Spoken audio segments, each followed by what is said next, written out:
Our Bible word is John 16 verse 7. Nevertheless, I tell you the truth. It is to your advantage that I go away. For if I do not go away, the Helper will not come to you. But if I depart, I will send him to you. So this is Jesus. This is the farewell discourse. He's addressing his disciples. Of course, the farewell discourse is John chapter 13 to 16. That is the evangelist's depiction of the last meal Jesus had with his disciples. And of course, he's preparing them now for his absence. He's preparing them for his departure. And it tells them of the circumstances and the situations that they will face. So there are four main things that Jesus mentions in the farewell discourse. Firstly, of course, that he's going away. He's going away to the Father. But he's also promising them that he will return. And we also understand here that the evangelist writes the gospel in such a way that he addresses two audiences at the same time. He writes in such a way where Jesus is speaking to the apostles who were there with Jesus before his crucifixion in the 30 AD or so. But he also writes it in a way where he addresses the church in Asia Minor, the Johannine community, around the 90s AD. So we must remember that. It's because sometimes it may be confusing in terms of when Jesus is going, when he's coming back, etc. But imagine that you are in two places at the same time. You're with the disciples. Jesus is speaking to his disciples. And he's also speaking to the church in the 90s AD. Especially, John is writing for their specific circumstances there in Asia Minor, in Ephesus in particular. So Jesus is telling them, I'm going away, but I'll also come back to you. I will return. Jesus also speaks to or admonishes them, be obedient to my teachings. Be obedient to my commandments. Remain connected with me. Like Jesus says, I'm the vine, you are the branches. Without me, you can do nothing. So that's the second thing that Jesus admonishes them, be obedient to my teaching. And Jesus also warns them of persecution, that they will be kicked out of the synagogues. And people will also kill them and think they'll do God a service. So they will suffer persecution also when Jesus is gone. And quite relevant to our video here is that Jesus promises that he will send the Holy Spirit. And in John, the Holy Spirit has a particular angle to it because John calls it the paraclete. It's derived from the Greek parakletos. And it means helper or advocate. And it refers to this kind of intercessory figure. He will come to your aid. He will come to your defense in a court of law. He will also target your opposition and he will also cross-examine them, etc. So this is the paraclete, and it's a unique way that John's gospel refers to the Holy Spirit. This is the helper, the advocate that Jesus will send in his place. And the first time Jesus speaks or mentions is in chapter 14. If we go to verse 16, Jesus says, and I will pray the Father, and he will give you another helper, that he may abide with you forever. Take note of that. He will give you another helper. Who's the first helper? It's Jesus. Jesus was the first counselor, the first advocate or helper. And he will send another one when he's gone.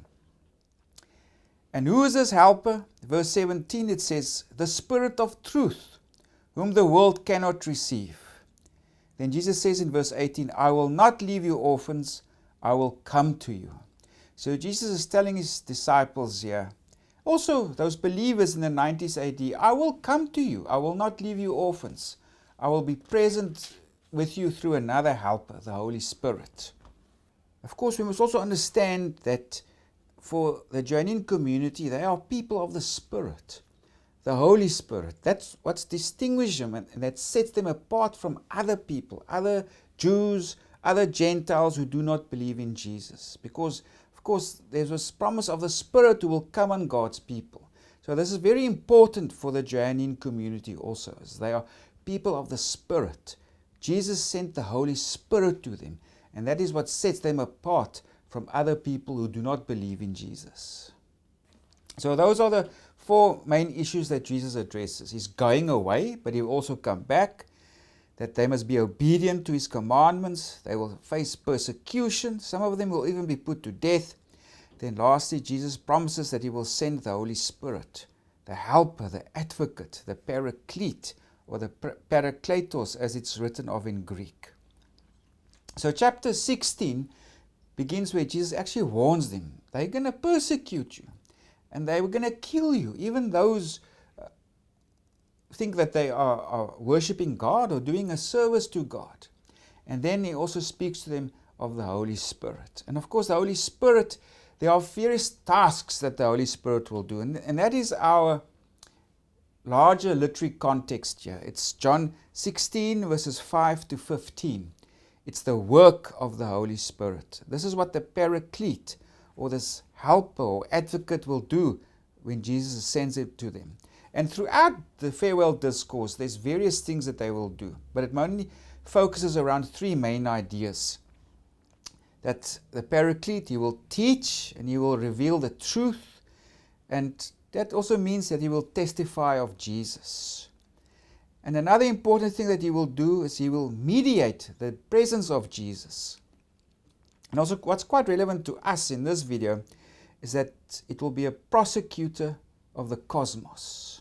In other words, as much as a paraclete, this advocate will come to your defense and aid, He will also turn the table, so to speak, and He will start charging your opponents with crimes that they have committed. So, specifically verses 8 to 11, that is where the paraclete will act as the world's prosecutor. And this work will be done through the testimony of the apostles. Jesus also, in a sense, He came and He put the world to trial. That's also a bigger theological theme in the Gospel of John. Jesus has come and He's kind of put the world on trial. But He also says in a place, I didn't come to condemn the world, I've come actually to save it. But to a degree, the world is also on trial because those who do not believe in Jesus are also already condemned. So also the paraclete, through the ministry of the apostles, they will also put the world on trial and they will actually prove that the world is wrong. They stand condemned because they are wrong. And if we come to our Bible word again, it says, nevertheless, I tell you the truth, it is to your advantage that I go away, for if I do not go away, the helper will not come to you. But if I depart, I will send Him to you. So Jesus is saying here, I will send the paraclete to you, this other helper. And part of His task is to prosecute the world for the crimes that they've committed. And what are these three crimes? There are three. In chapter 16, verse 9, Jesus says, of sin, because they do not believe in me. The second crime, of righteousness, because I go to my Father and you see me no more. The third crime that they will be convicted of is of judgment, because the ruler of this world is judged. So yeah, the paraclete is a prosecutor. Where it was kind of like a defense attorney, now the roles are reversed. Now the paraclete, through the ministry or the preaching of the apostles, it will prosecute the world. Of course, the world here stands for anybody and anything that stands in opposition to Jesus and His teaching. And the sins there, of course, it's of sin, because they do not believe in me. Righteousness, because I go to my Father and you see me no more. And of judgment, because the ruler of this world is judged. So this is part of the tasks that the paraclete will fulfill after Jesus has sent Him. And there's this other role, just after this, that Jesus speaks of that the Holy Spirit will do. In verse 13 it says, however, when He, the Spirit of truth, has come, He will guide you into all truth. And then Jesus goes on also, He will speak of what is mine. He will bear testimony of me and also what my Father in heaven has given Him. And of course, yeah, Jesus also says you cannot bear to hear this all now, so I won't tell you much any further. But of course also this is a time of sadness when they hear that Jesus will be gone. But yeah, Jesus gives them words of encouragement. I will not leave you orphans. I will return to you. I will come back to you, firstly in the form of the Holy Spirit, this paraclete, who will come to your defense, your aid. But also, yeah, within our immediate context here, it will also serve as a prosecutor. It will prosecute the sins of the world because it opposes Jesus.